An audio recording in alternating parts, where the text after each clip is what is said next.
Chapter 2. A Dark Side. Sam loved walking through the city. It was a unique place that was always busy and full of such diversity. You could be as loud as you wanted and no one would care. You could be invisible.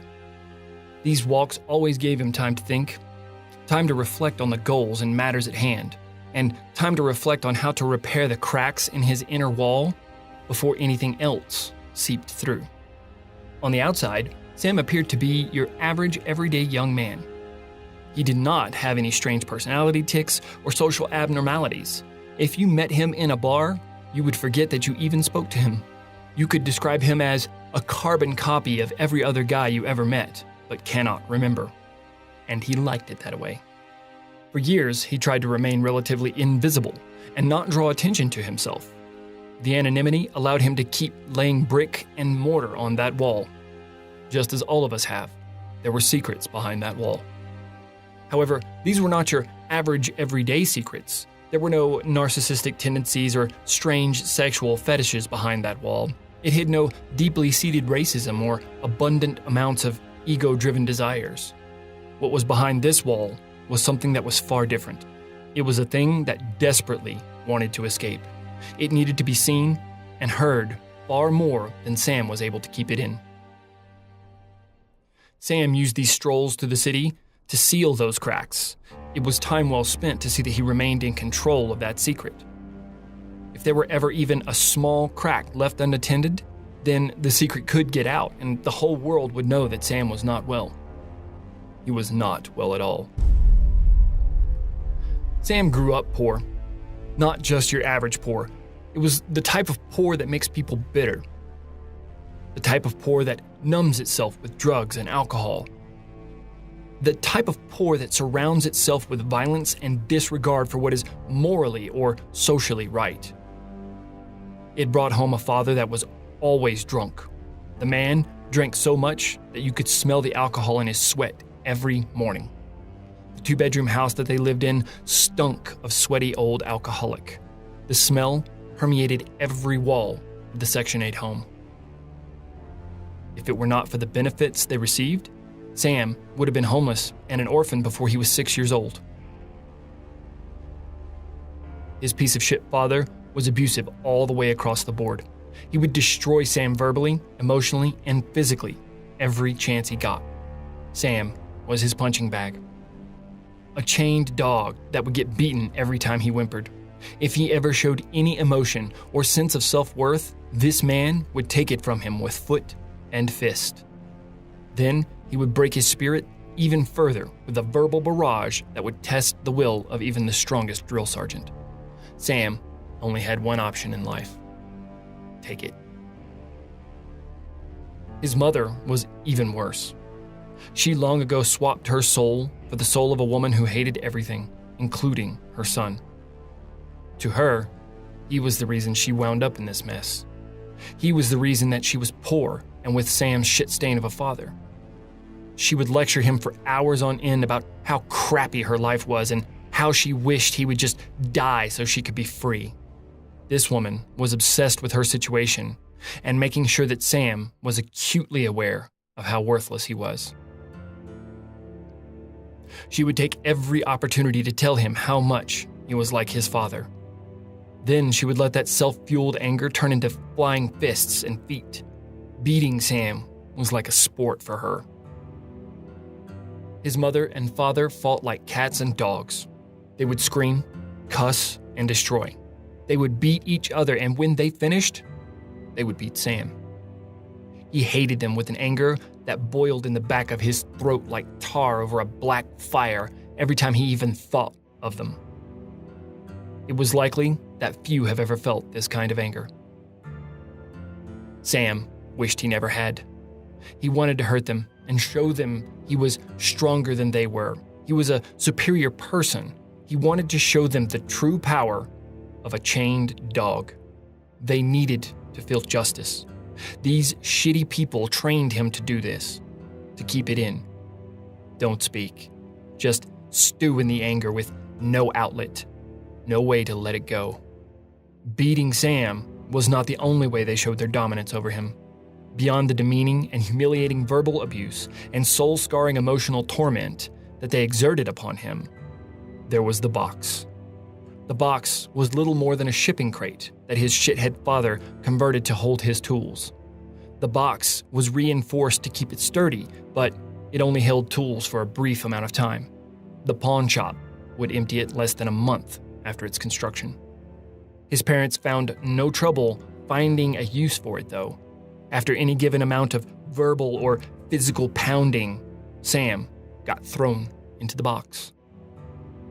At 2 feet wide, 18 inches tall, and 5 feet long, this box was smaller than a coffin. Dirt and rust with various nuts and old nails filled the bottom of the box.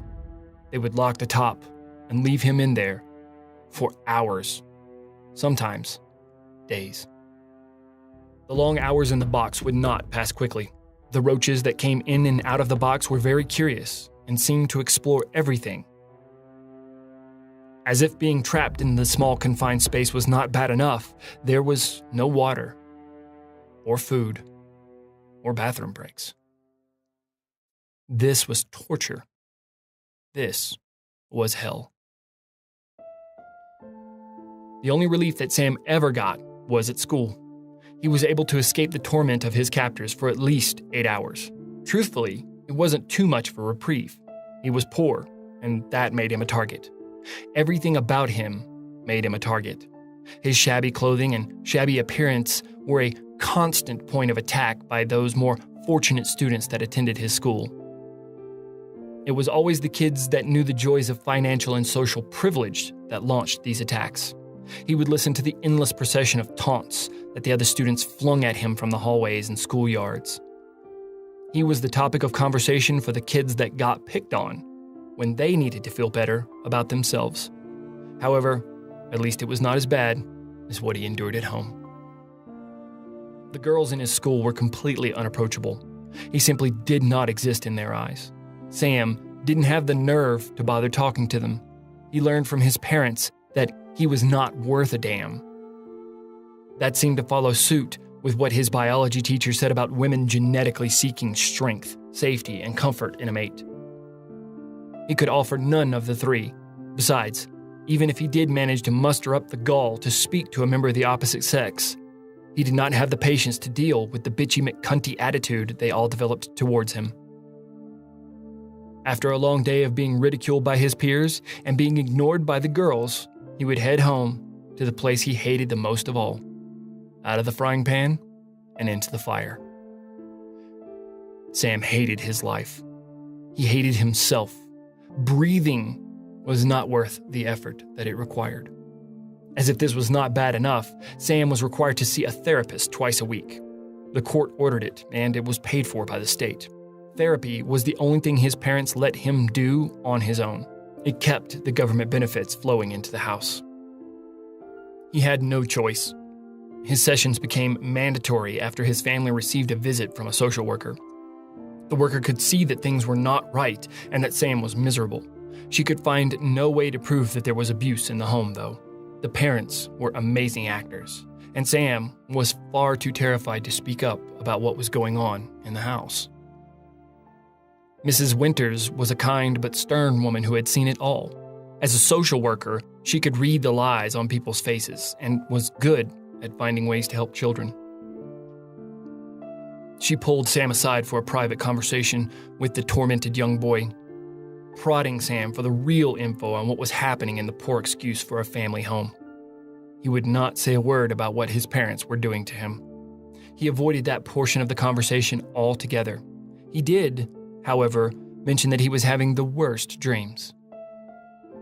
The kind that would make him sweat profusely. Often, he would wake up in his sheets, so soaked in sweat that he would think he pissed his pants. A couple of times, it scared him so bad that he actually did. Mrs. Winters saw this as a legitimate opportunity to get him some help. She often said to her fellow social workers that sometimes the best medicine for an ailing heart is an open ear. She could not have been more right. Sam was referred to a therapist.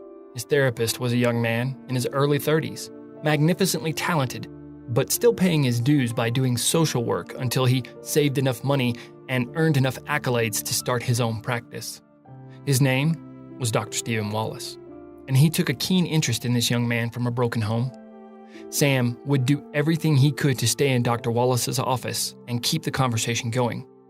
The doctor was the one person that Sam could open up to, and the only person he could tell about his dreams. Dr. Wallace was also the only one who was allowed to see what was lurking deep inside of Sam. He was the one that laid the first bricks in the wall. Over the years that he visited Dr. Wallace, Sam described in detail how horrifying and real his dreams were. He talked at great length about the fiery place that reeked of sulfur and ash. He talked about the black sludge that trapped him there and about the thing that he would fear every time he was there. He described it as a monster that he knew lived in that place, but he couldn't see it. It would speak to him, but he could never understand it. It would torment him by binding him to massive plates of rock and smoldering stone while showing him horrific images of people suffering. Images that would sear into his mind and stay there. He thought that this was what crazy people saw. He believed it to be the dark side, and he called it by a word that would be on the tip of his tongue when he awoke from those dreams. Malice. Malice tormented him every time he fell asleep. There was no escape. Dr. Wallace attributed the dreams to the rough life that Sam was experiencing. Though he never said a word about the violence in his home, he carried all the telltale traits of a severely abused child. This, in turn, carried with it all the troubles of mental illness. The dreams were Sam's way of coping with the darkness that surrounded him. At least, that's what the good doctor thought at first. If only he were right. By the age of 15, Sam slipped into a full-blown state of depression. There was no light at the end of the tunnel, no silver linings to any clouds. There was only darkness. The abuse at home had reached an all-time high. The bullying at school persisted and grew throughout the years, and there was no end in sight. The dreams became far more vivid and violent, and all he wanted was out. By this time, there were 2 failed suicide attempts. The scars on his wrist were a sign of one. He cut them the wrong way and didn't have the guts to go deep enough. They only bled for about 10 minutes. The second was a botched hanging. He decided not to go through with it at the last minute, but slipped off of the chair. After seconds of struggling, the cord broke loose from its anchor, and Sam came crashing down on his ass. He couldn't even get that right. It seemed for a while that Sam's fate was to remain in hell. A breath of fresh air came to him one night in the form of a lung full of smoke. Sam's house was set ablaze. He was the only survivor. Though never confirmed, the authorities believed that his drunk-ass father passed out with a cigarette in his hand. Incredibly groggy, Sam awoke in the hallway, only feet from the door. He didn't have a clue as to how he had made it there, but he was happy to be alive. There was not a single effort from him to help save his parents from the fire. As he arduously made his way towards the door, he could faintly hear his mother screaming in agony.